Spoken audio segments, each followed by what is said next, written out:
Hello everyone, welcome to R G S pointer. तो भैया क्या है कि आज हम जो है आगे के क्वेश्चन इस वीडियो में जो है देखने वाले हैं, ठीक है।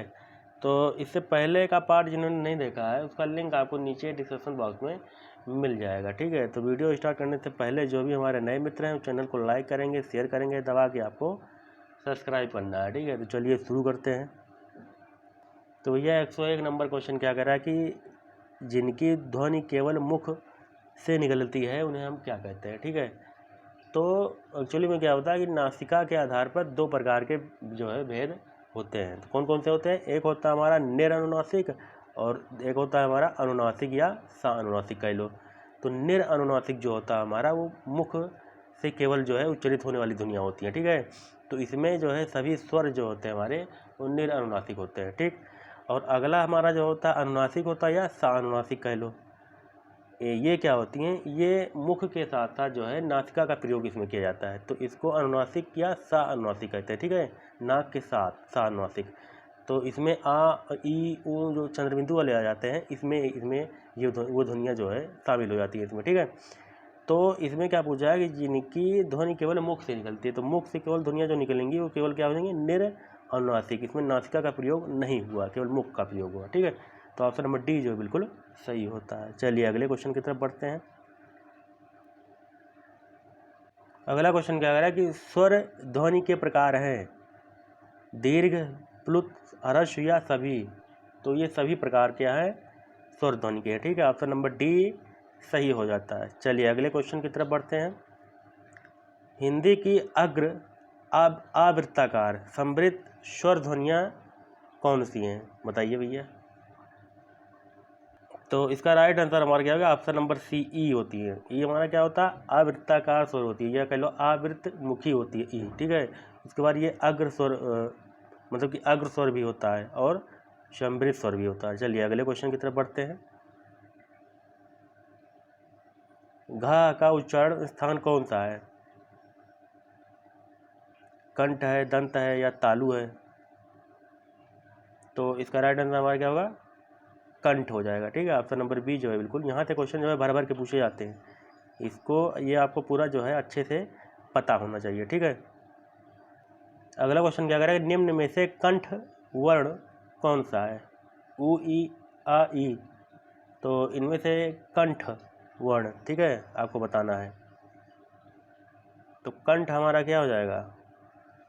आज, ठीक है। ये ऑप्शन नंबर सी जो है बिल्कुल सही हो जाता है। इसको आप याद करने का तरीका ये है कि मान लीजिए का, चा, टा, ता, अपा, ठीक है। क्या है ये? का, चा, टा, ता, अपा। का, चा, टा, ता, पा, ठीक है। उसके बाद के, टी, यम, डी, ओ।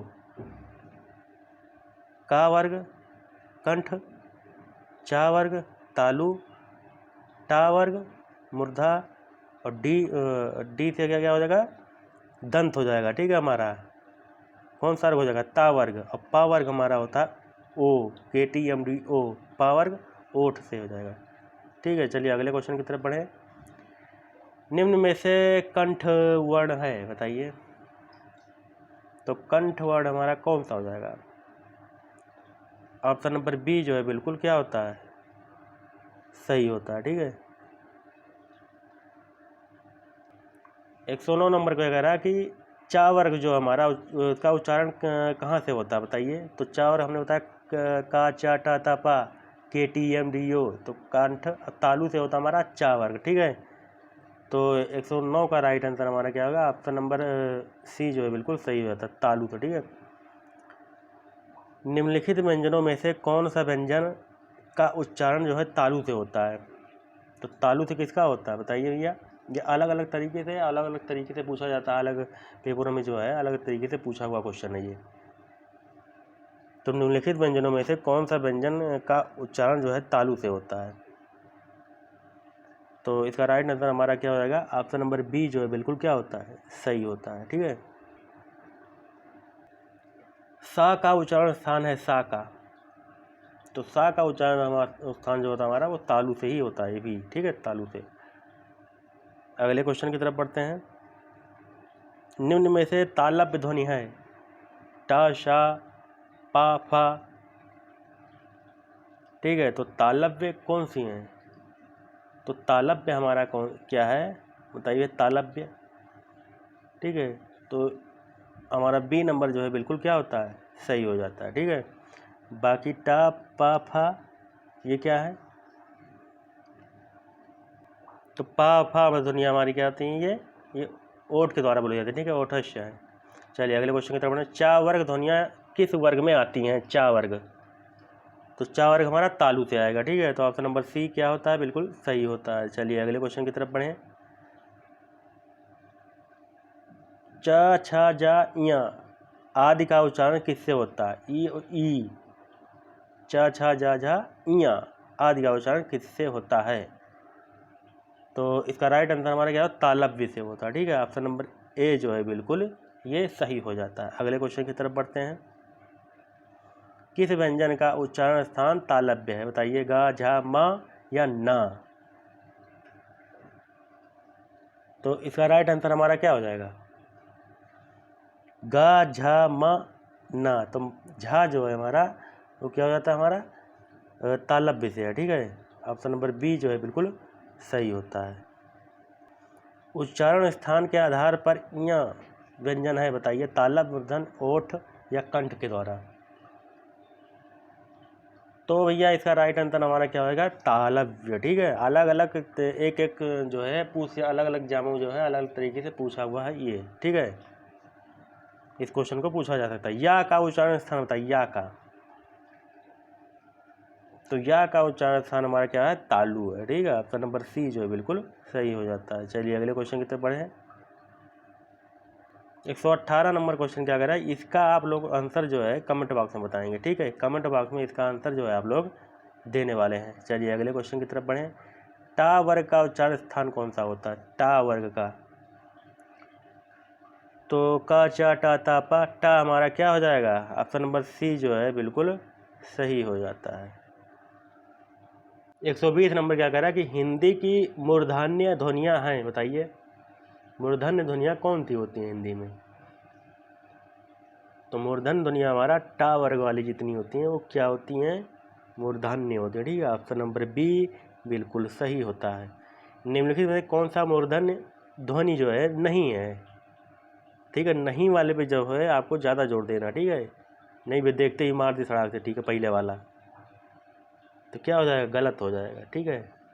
कई बार ऐसे क्वेश्चन जो है आता हुआ क्वेश्चन जो है गलत हो जाता है। तो निम्नलिखित में कौन सा मूर्धन्य ध्वनि जो है वो नहीं है, ठीक है। तो कौन सा नहीं है, ऑप्शन नंबर डी जो है ये नहीं है, ठीक है। चलिए अगले क्वेश्चन की तरफ बढ़ते हैं। ये मराठी से मतलब आई हुई ध्वनियाँ, ठीक है। ढा और नीचे भी जो बिंदी लगी है ये मराठी से आई हुई ध्वनियाँ। चलिए अगले क्वेश्चन की तरफ बढ़े। उच्चारण स्थान की दृष्टि से कौन सा विकल्प जो है वो शुद्ध है, ठीक है। अब आपको शुद्ध बताना है। सा चा, बताइए ये कौन सा एकदम ये जो है शुद्ध है, तो शुद्ध कौन सा है? तो सा हमारा क्या है, ये दंत से है, ठीक है। तो ता वर्ग हमारी कौन से, ता था दा धा ना, ला और सा ये किस में आएंगी, तालव्य में आएंगी, ठीक है। दंत में आएंगी, किस में आएंगी, ये दंत में आएंगे, ठीक है। ता था दा धा ना और ला और सा ये दंत में आएंगे, तो ये वाला बिल्कुल सही है। चलिए अगले क्वेश्चन की तरफ बढ़ते हैं। ता वर्ग की ध्वनियाँ का उच्चारण स्थान बताइए, ता वर्ग। तो ता वर्ग हमारा दंती हो जाएगा, ठीक है। ऑप्शन नंबर बी बिल्कुल सही होता है, KTMDO, ठीक है। कंठ, तालु, मूर्धन, दंत और ओठ। तो दंत हमारा क्या होगा, हमारा जो टा वर्ग वाली ध्वनियाँ होती हैं वो दंत से बोली जाती है। अगले क्वेश्चन की तरफ बढ़ते हैं। तो था किस वर्ग का व्यंजन है? कंठ, तालु, दंत, ठीक है। तो किस वर्ग का है ये था? तो ये हमारा दंत है, ठीक है। किससे है, दंत से है। ऑप्शन नंबर डी जो बिल्कुल सही हो जाता है, ठीक है। ता था दा धा ना और ला और सा ये जो है दंत वर्ण वाली ध्वनियाँ होती हैं। चलिए अगले क्वेश्चन की तरफ बढ़ें। निम्नलिखित में से दंत वर्ण है, दंत वर्ण कौन सा है? बताइए भैया। तो ता वाला जो है हमारा, ता वर्ग वाले पूरे वो दंत वर्ण में आते हैं। ठीक है, ता वर्ण में हमारे ता, था, दा, धा, ना और ला और सा, ये क्या है? दंत। ठीक है, तो इसमें से अगले पार्ट में हम आगे वाले क्वेश्चन जो है सॉल्व करेंगे। ठीक है, अच्छा इससे पहले जो हमने क्वेश्चन कराया है उसमें ए और आए, ये बहुत इंपॉर्टेंट है, कई बार ये पूछा है। ए और आए ये दोनों जो है क्या होते हैं? कंठ और तालु दोनों से मिलते हैं, बनते हैं। ठीक है, तो कंठ तालु ये ऑप्शन में दिया रहता है। ठीक है, और एक होता है कंठ ओष्ठ, तो ओ और औ जो है हमारे वो कंठ और ओष्ठ से बनते हैं। ये तो ये वाला ज़्यादा इंपॉर्टेंट है, इसको आपको ध्यान में रखना अच्छे से। ठीक है, तो चलिए अगले पार्ट मिलते हैं, तब तक के लिए जय हिंद, जय भारत, नमस्कार।